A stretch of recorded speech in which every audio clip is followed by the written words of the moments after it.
Hello students, today we will study features and objective of auditing.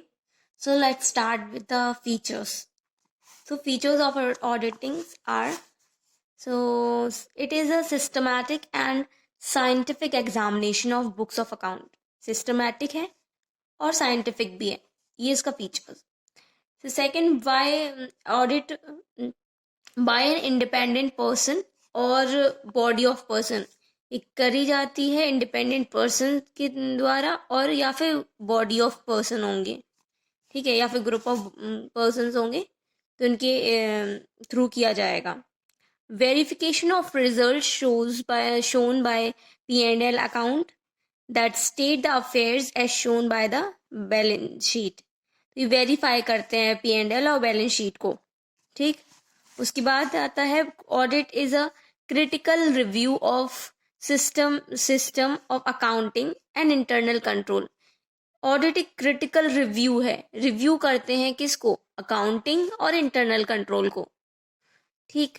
उसके बाद audit is done with the help of vouchers, documents, information and explanation receive from the authority से जो हमें vouchers मिलते हैं, जो information, जो documents मिलती हैं, उसी के बेसिस पे हम एक्सप्लेन करते हैं, ठीक है, उसे कहते हैं ऑडिटिंग. तो ये सब फीचर्स हैं कि ऑडिटिंग में हो क्या रहा है, ठीक है, ऑडिटिंग कैसी है. So to satisfy himself with authenticity of the financial statements and report that they exhibit a true and fair view of the state of affairs of the concern. ये अपने आप को सेटिस्फाई करता है ऑडिटर कि वो जो स्टेटमेंट्स हैं अकाउंट्स के, जो भी डॉक्यूमेंट्स हैं वो सही है कि नहीं है, और अगर सही है और या सही है और तो वो बता देगा, और अगर नहीं है तो उसका रीज़न दे के रिपोर्ट में वो भी बता देगा, वो रिपोर्ट वो तैयार करके कम्युनिकेट कर देगा.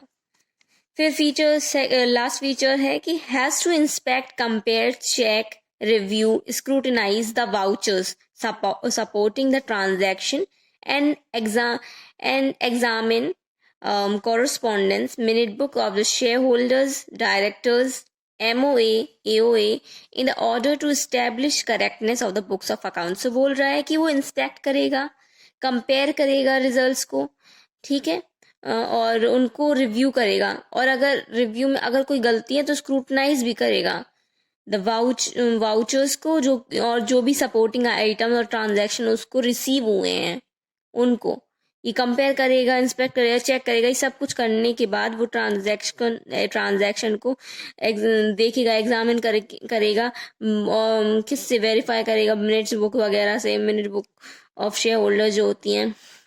उसके बाद वो सारी चीज़ें रिव्यू करने के बाद उसका करेक्टनेस बताएगा उन बुक्स की कि वो कितनी हद तक सही हैं अपनी रिपोर्ट में, ऑडिटर रिपोर्ट में. उसके बाद आ जाते हैं हमारे ऑब्जेक्टिव्स. तो ऑब्जेक्टिव ऑफ अकाउंटिंग दो होते हैं, जैसे प्राइमरी हो गए और सेकेंडरी हो गए. सेकेंडरी ऑब्जेक्टिव्स को हम इंसिडेंटल ऑब्जेक्टिव भी कहते हैं. वो इसीलिए कहते हैं क्योंकि जब हमारे प्राइमरी ऑब्जेक्टिव हो जाएंगे फुलफिल, कंडीशन फुलफिल करेगा, तब हमें सेकेंडरी ऑब्जेक्टिव की ज़रूरत नहीं पड़ेगी. और अगर ये प्राइमरी ऑब्जेक्टिव फुलफिल नहीं कर रहा है तब हमें ज़रूरत पड़ेगी, इसीलिए इसका नाम इंसिडेंटल ऑब्जेक्टिव भी है. फिर प्राइमरी ऑब्जेक्टिव देख ले रहे हैं हम लोग क्या है. तो primary objective comes under the section 143 of the companies act 2013, जो कि प्राइमरी ऑब्जेक्टिव स्टेट करते हैं, ठीक. To support to report the owner that the accounts financial statement, उनको रिपोर्ट करने के लिए होते हैं ये प्राइमरी ऑब्जेक्टिव्स. किनको रिपोर्ट करने के लिए, ओनर्स को रिपोर्ट करने के लिए. तो इस रिपोर्ट में क्या होना चाहिए कि वो report true and fair view he show करनी चाहिए, जो कि हमें ये प्राइमरी ऑब्जेक्टिव में ओनर्स को शो रिपोर्ट करने वाले हैं. तो उसमें ट्रू एंड फेयर व्यू होना ही चाहिए. अगर ये ट्रू एंड फेयर व्यू नहीं है तभी तो आ जाता है। तो क्या आ जाता है कि अगर नहीं है तो क्यों नहीं है, और क्यों नहीं है तो उसमें क्या होगा, या फिर एरर किया गया होगा या फिर फ्रॉड किया गया होगा। तो वो एरर ऑफ फ्रॉड तुम्हारा सेकेंडरी ऑब्जेक्ट में दिखाया जाएगा। तो as at the end of the financial year and profit and loss of the cash and flow of the year and such other matters as may be prescribed. तो ये सारी चीज़ें उसमें कंपेयर और वेरिफिकेशन करके रिपोर्ट में दिखाते हैं कि वो ट्रू एंड फेयर है कि नहीं है, ये जो भी प्रिस्क्राइब्ड होता है। ठीक है, फिर if primary objective is not true and fair, और अगर जैसा कि मैंने अभी बताया कि प्राइमरी ऑब्जेक्टिव अगर ट्रू एंड फेयर नहीं हुआ तब जाके तुम्हारे इंसिडेंटल ऑब्जेक्टिव की जरूरत पड़ेगी, need of incidental objective arise. तो सेकेंडरी ऑब्जेक्टिव और इंसिडेंटल ऑब्जेक्टिव क्या है कि as it the incidental to the satisfaction of the main objective, अगर वहां पे ऑब्जेक्टिव मेन ऑब्जेक्टिव को सेटिस्फाई नहीं कर रहा है तब जाके उनको इनकी नीड आती है। तो ये क्या है, पहला है detection and prevention of fraud, क्योंकि जब हमारा ट्रू एंड फेयर नहीं आएगा तभी तो हम कहेंगे कि क्यों नहीं है, तो या फिर फ्रॉड की वजह से नहीं आ रहा होगा या फिर एरर हो रहे होंगे, इसकी वजह से ट्रू एंड फेयर व्यू नहीं आ रहा है। तो ये दो चीज हमारे आ जाते हैं हमारे सेकेंडरी ऑब्जेक्टिव में, detection and prevention of fraud and detection of prevention of errors. तो डिटेक्शन ऑफ फ्रॉड में हम लोग पढ़ेंगे कि क्या होते हैं ये।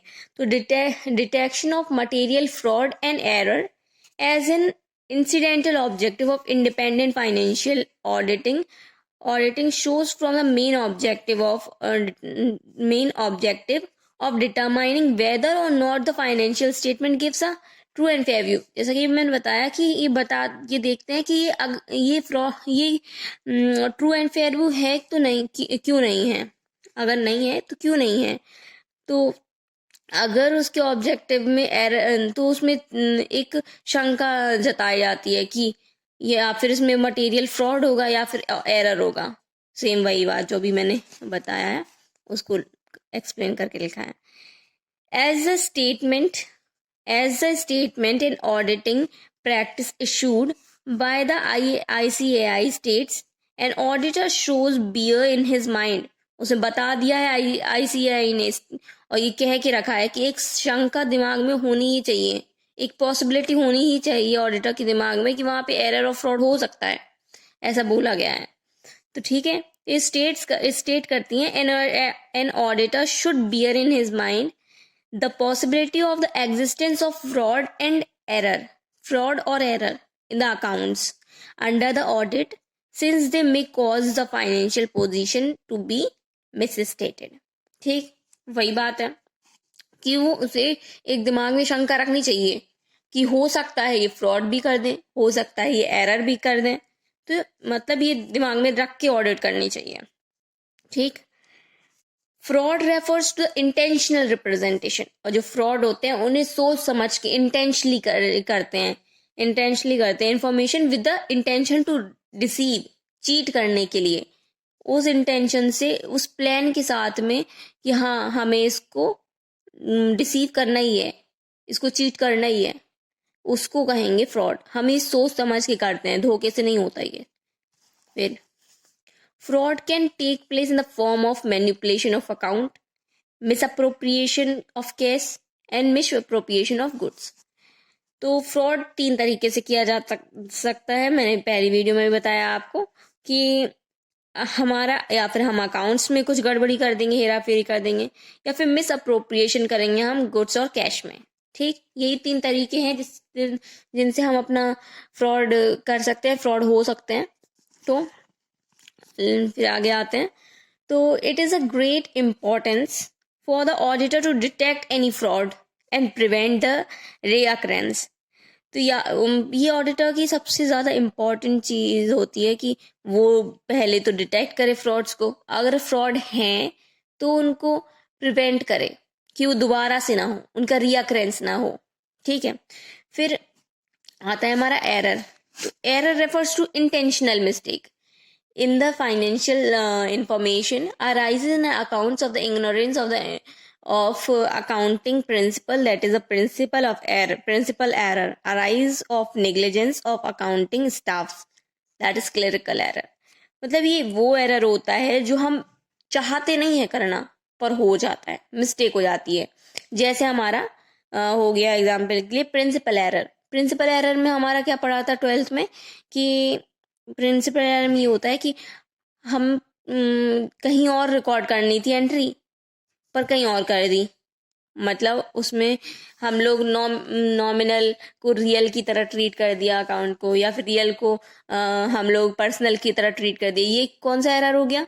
ये हो गया हमारा प्रिंसिपल एरर या फिर हम कहेंगे क्लरिकल एरर. तो यही तक था. होप आप लोगों को समझ में आया होगा, और इफ समझ में आया है तो please like and subscribe my channel. Thank you.